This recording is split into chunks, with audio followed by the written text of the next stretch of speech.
Native Medicare charitable trust சார்பாக 18வது ரோஜா கூட்டம் எனும் பழங்குடி மாணவிகளுக்கு கல்வி உதவித் தொகை மற்றும் கல்வி உபகரணங்கள் வழங்கும் விழா கோவை ராம் நகர் பகுதியில் உள்ள ஐயப்ப சேவா சங்க அரங்கில் நடைபெற்றது.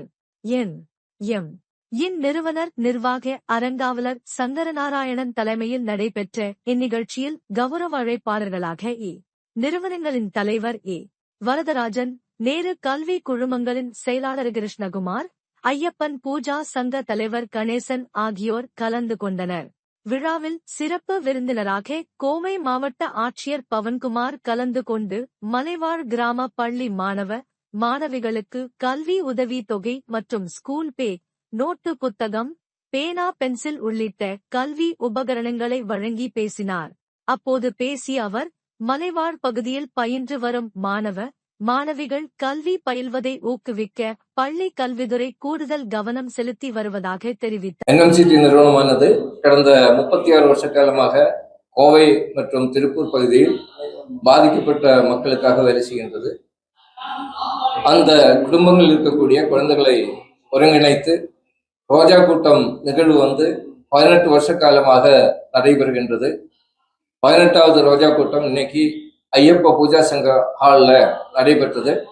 அதில் மாவட்ட ஆட்சித் தலைவர் இனாகிரேட் பண்ணி, தலைமையை நெஹ்ரு ஆர்ட்ஸ் காலேஜினுடைய கரஸ்பாண்டன்ட் டாக்டர் கிருஷ்ணகுமார் தலைமை தாங்கினார். AV வரதராஜன் அவர்கள் சீஃப் கெஸ்டா குழந்தைகளுக்கு பாராட்டுகள் தெரிவித்தார். இந்த நிகழ்வுக்கு முக்கியமாக ஏராளமான நன்கொடையாளர்கள் கோவை மாவட்டத்தில் இருக்கின்றார்கள். அத்தனை நன்கொடையாளர்களுக்கும் நிறுவனம் சார்பாகவும் ரோஜா கூட்டம் சார்பாகவும் என்னுடைய நன்றியை தெரிவித்துக் கொள்கிறேன். இந்த நிகழ்வுக்கு காரணமாக இருந்த எங்களுடைய ட்ரஸ்டீஸ் மற்றும் எங்களுடைய பணியாளர்களுக்கும் என்னுடைய நன்றி கூறுகிறேன். இந்த நிகழ்வு ஐயப்ப பூஜா சங்கத்தில் நடத்துவதற்கு எங்களுக்கு உதவியாக இருந்த பிராமண சபையுடைய தலைவர் கணேசன் அவர்களுக்கும், அதேபோல் கோயம்புத்தூர் பிராமண சபையுடைய தலைவர் சங்கர் அவர்களுக்கும் என்னுடைய நன்றியை கூறுகிறேன். NMCT ஆனது கடந்த 36 வருஷ காலமாக மலைவாழ் மக்கள் மற்றும் அதேபோல் HIV/AIDS பாதிக்கப்பட்ட குழந்தைகளுக்காக செயல்படுகின்றது.